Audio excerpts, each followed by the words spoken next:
প্রভুর অন্তরের কথা কেহ নাহি জানে, আর কাহাকে তোরাইবা প্রভু আছে তাহা। প্রভু তো জানে যে আমি তো আসবো, যাও দেই তো তুমি ক্ষেত্র তৈরি করো, আমি আসছি, তুমি যাও, আমি যাওয়ার ব্যবস্থা করো।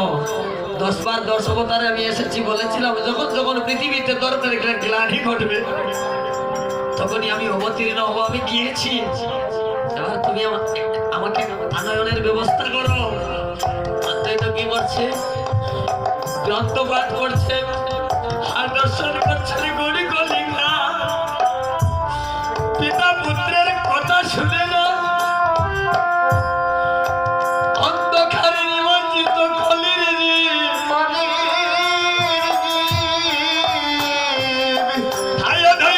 প্রভু আমার মনে মনে চিন্তা করে আমি একা একা কি করবো, কি করে গৌর হরিকে আনয়ন করবো। 11 বছর বয়সে গৌতমী তন্ত্র গ্রন্থের মধ্যে পেয়ে গেলে তুলসী জলমাত্রে চলিস্য জলকে নবা বিকৃতি সমাত্মানা ভক্ত বৎসৈব। যদি কোনো ভক্ত আমাকে, আমি ভগবানের চরণে 1 বিন্দু নয়ন জল, একটি তুলসী পত্র, 1 মিনিটের জল, একটি তুলসী পত্র আমি ভগবানের চরণে কায়মন বাক্য অর্পণ করে এহেন ভক্তের দ্বারে আমি বিকৃত হয়ে যাই। অদ্বৈত প্রভু গ্রন্থ পাঠ ছেড়ে দিয়ে প্রতিদিন 1 গণ্ডুর জল, 1 তুলসী পত্রে গৌর হরির আরাধনা শুরু করলেন। আর কেঁদে কেঁদে বলছে,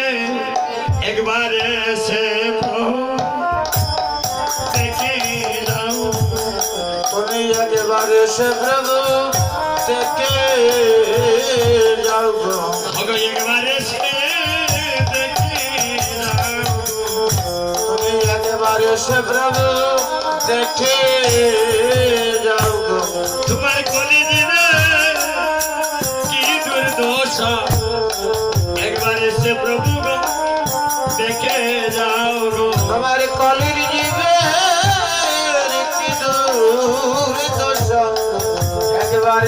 সব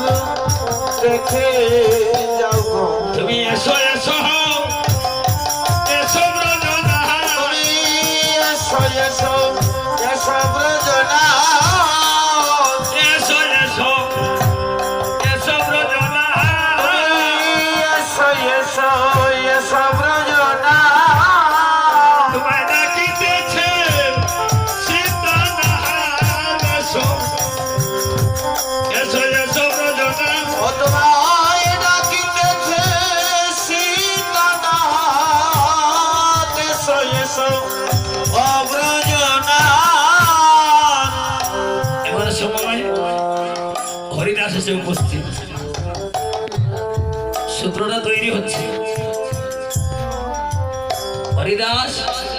নামাচার্য হরিদাস হরিনামের মাহাত্ম যিনি করিলেন যিনি বৃন্দাবনে চতুর্মুখী ব্রহ্মা একদিন বৃন্দাবনে সংবাদ পেলেন যে ভগবান কৃষ্ণ বৃন্দাবনে এসেছেন পরীক্ষা করার জন্য উনি কৃষ্ণ কিনা উনি ভগবান কিনা পরীক্ষা করার জন্য বৃন্দাবনে গোচারণে চললেন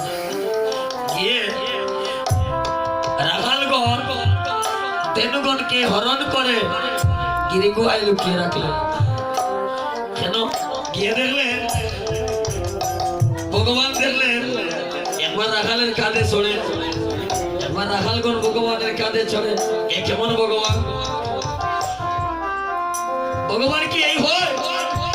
ভগবানের কাঁধে কি আর ভক্তরা ছড়ে ভগবান বললেন অনন্য চিন্তনের তোমাকে যোজনা পার্শ্ব পাশ হতে সাগে নিত্যা বিযুক্তা নাম যুগস্কেম ভাই মোহ আমি ভক্তের দুঃখেম রক্ষা করি আমি ভক্তের বোঝা বহন করে বাড়িতে নিয়ে যাই এতে কোনো সন্দেহ নাই আর ব্রহ্মা ভগবানকে পরীক্ষা করতে লাগলেন সেই দেখলেন ভগবান রাখালগণকে খুঁজে পাওয়া যাচ্ছে না তেনুগণ খুঁজে পাওয়া যাচ্ছে না নিজের অঙ্গ থেকে পুনরায় সৃষ্টি করে বাড়ি নিয়ে গেলেন আর এদিকে ব্রহ্মাণ্ডে যাওয়ার আগে আরেকজন ব্রহ্মা ওনার ব্রহ্মাণ্ডে পাঠিয়ে দিলেন কিছুক্ষণ পর তখন আসল ব্রহ্মা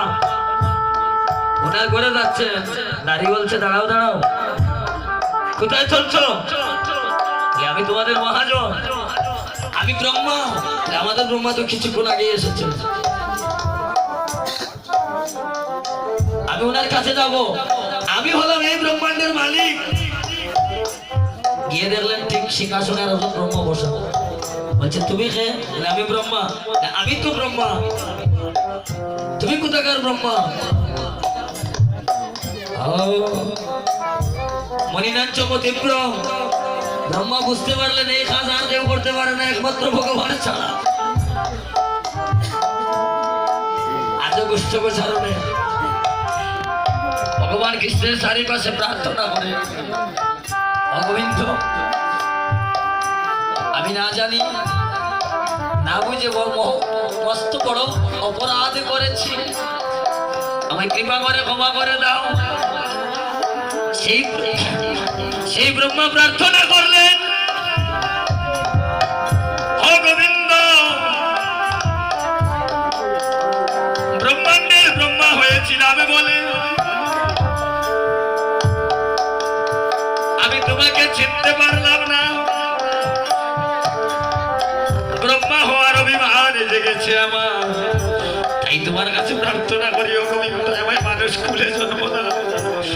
মানুষ কুলে জন্ম দিলে তোমার নাম গুণগান গাইতে পারবো